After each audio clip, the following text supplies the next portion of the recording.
Hi, this is Chase with Brave New World Games, and today I have Will Shick, Executive Director of Privateer Press. Will was really nice and gave me a moment to kind of ask him about some of the new stuff coming out for Privateer Press, do a little interview. So what are some of the things this year that you're really excited about that's coming out for? Well, I mean, I think the big one that everyone knows about by now and is probably playing with is the Grymkin, the Wicked Harvest, our first new Hordes faction. I love those guys because I like the creepy fairy tale, like zany vibe to them. So I'm really excited. We've been working on this for a couple years now, doing all the sculpting and everything, seeing the models, we've seen the models in the case. And so getting to show that stuff off is really cool. And then on top of that, we have our community integrated development program that we just launched on March 6th with the Grymkin. And so it's like two great things coming together to make one good Reese's Cup. But yeah, so I mean, like those two things really, for me, are kind of defining the year right now. What was the big reason we went, when we originally with Mark III, you guys played tested and kind of released it, and everyone got excited and really loved it to see it coming. And now on this note, we're kind of going back to the community helping you guys test with the Grymkin. Well, I think like one of the big things is, you know, from a Mark II field test side, right? One of the challenges we had with that was the long time between the play test and when we could actually deliver the product to players. And so what happened is you have like this play test, and everyone gets really excited, right? And they'd be like, "This is great. I'm in. Let's do this." And you'd be like, "Okay, well now we have to prove it. We have to print it." Like there's 9 months in between when people were ready to play the new edition and when they finally got to play the new edition. And so what are you going to do in that 9 months, right? You're not going to go back to the old kind of broken down girlfriend anymore. You're like, I'm just going to wait. And we really didn't want that experience for the new editions, right? We wanted to create something where we were going to dive right in and it was going to be amazing. And when we started, looking at this stuff, we were like, okay, let's spend all of our effort to it. Let's pour everything, and we could do this, with the internal resources we have and the external resources that we're super close to, so we can trust to keep everything confidential, so we don't want to spoil the surprise. And we released it, and I think we definitely wound up falling short in a couple of places, and that stung a bit, right? It happens. It happens, and and you can say that, right? You can be like, well, it happens, and you're never going to reach perfection. It doesn't matter though. Like in the office, and especially for like myself in general, we never want to fall short. So you guys took that pretty serious? We took, a little bit. Hopefully, well, you were very quick to fix it. Yeah, and so we jumped back on. We realized where we had kind of like misstepped, and we poured all of our effort into kind of correcting that. But as we were going through that process, right, and we were interacting with the community, we were talking about these things. I go to the scorn, right? The scorn correction, the scorn errata that we did was very much influenced by our interactions with the community, our discussions with them, us watching, just observing what they were saying on Facebook, on Reddit, on Twitter, on our own forums, right? Like, and honestly, the number of emails I got from players who were like, "I've done all this testing, like these are my thoughts, right? Like this is where I think it's falling short." And a lot of the information was great. Some of it we wound up using, some of it we were like, it's not going to work for testing and stuff. But in the end, that kind of led us to this conversation of, we want to have a dynamic game. We want to have a living rule set, as it were, but one that isn't prone to chaos and radical change. And so, what do we do with that, right? Like, how do we approach that? We came back to the conversation that we had initially when we were getting ready to go into the development and testing of the new editions Mark III, where we were like, well, can we do a field test? And again, we came back to not really because of the timeline, right? It's too expensive. And then we hit on a question where we were looking at War Room, we were looking at kind of how people were getting rules. For the first time with the new editions, we had launched with the rulebook being available for free online. War Room was in its 2.0 version. It had really grown up. And we're like, okay, so what do we do with this? Like, all of a sudden now, print materials aren't as important for players to get rules. That's what we started to see. People could go to various locations and grab what they needed to see the rules. And we had a lot more tools and capability to offer. So somebody, and I don't remember who in the meeting, basically said, well, what if we never did cards again? What would that mean? Right? And we had that exact same question asked when we were talking about the new editions and dynamic balance updates and stuff. And, at the time we were like, oh, it can't be done. Right. And then we're like, well, what if we did it? what would that look like?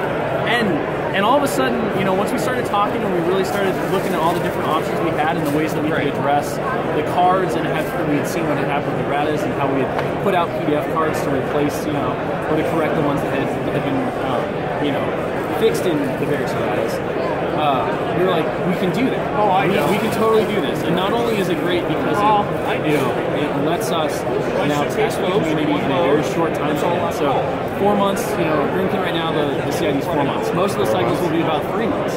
So when you see the models solicited, that's when we're going to get to do the final betas, as we're going to get to tweak the rules. Everyone's going to get to see what's coming. They'll get to play with it. They'll get to provide feedback on it. They'll get to have ownership of it, right? Because that's like really one of the cool things about the community is that we're all passionate about what we do.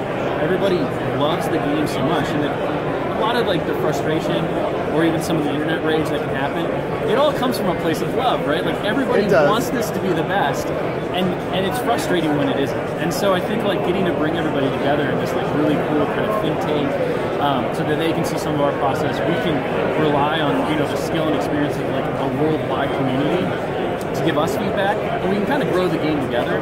I think that's really exciting and really cool, and I'm really excited for what's going forward.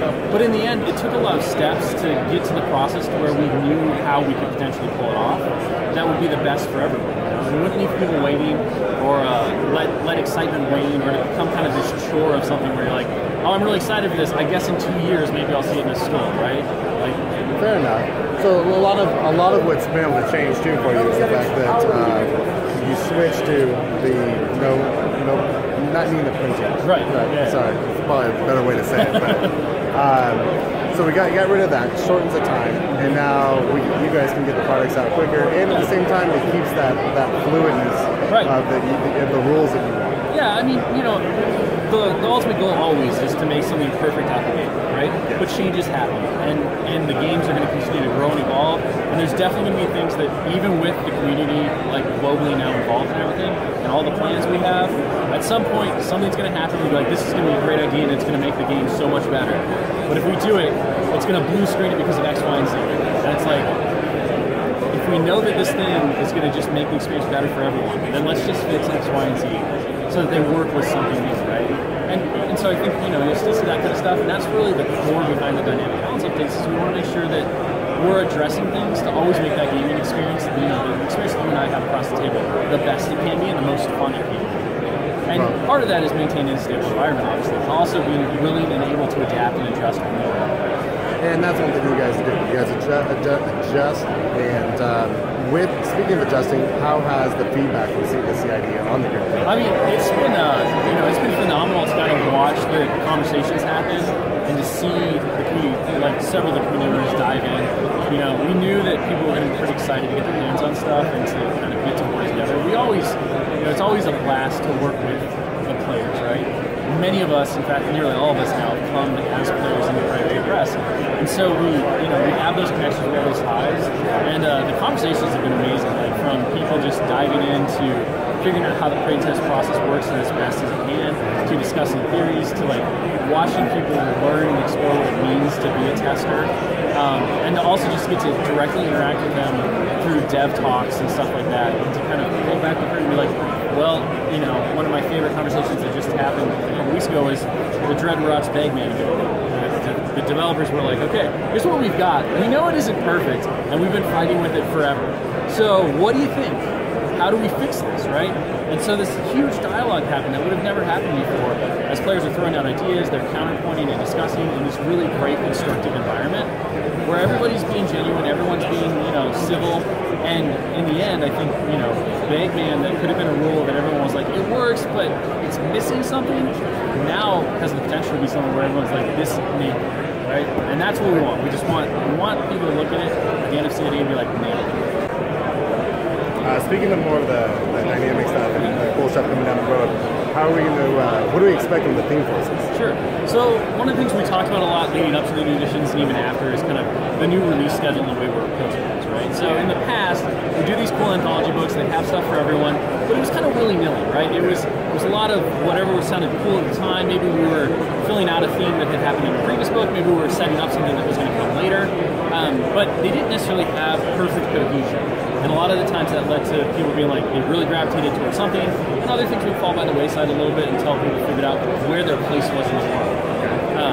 With the new approach, right, what we're really doing is we're using the theme forces to focus on creating new release packages that effectively create sub-army releases, right, sub-faction releases.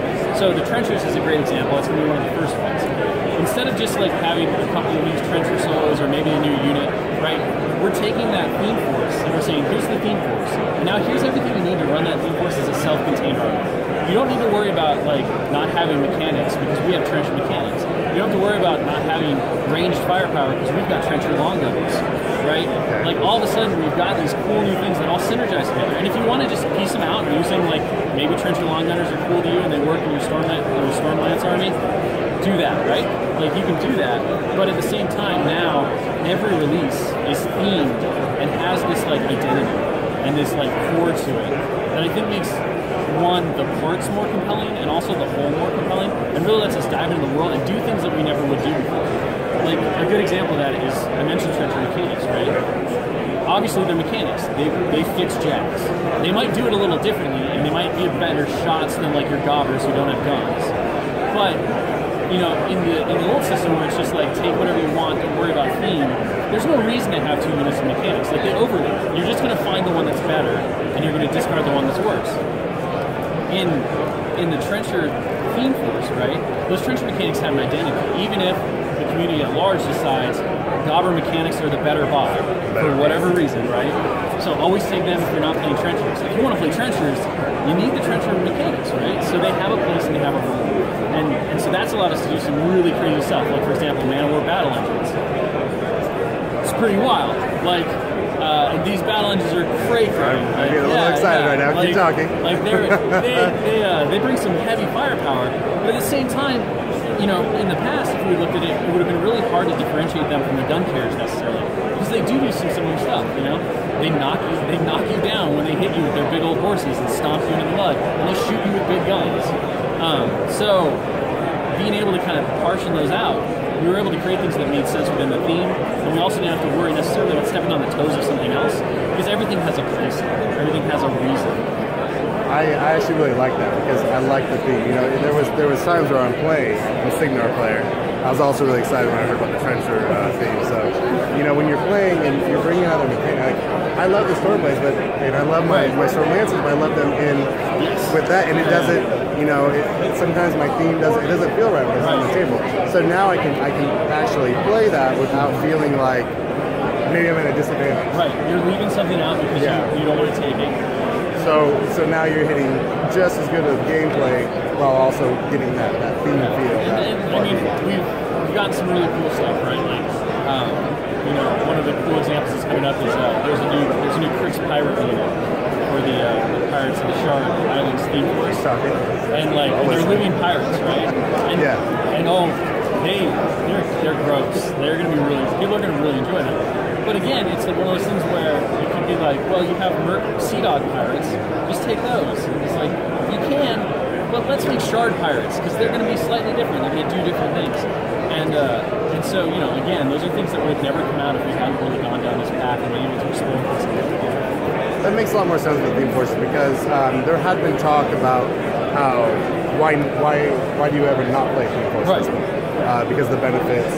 But now that's a much better explanation into the depth and the ideas that you guys are bringing for why that's going to happen. So we're probably going to see a lot more stuff down the road when you're talking about these expansions that are, like you said, that are based around each thing. Well, I think the other thing too is, right, as those options expand, you know, theme forces are always going to be strong because they give you benefits, right? But they also impose limitations on you.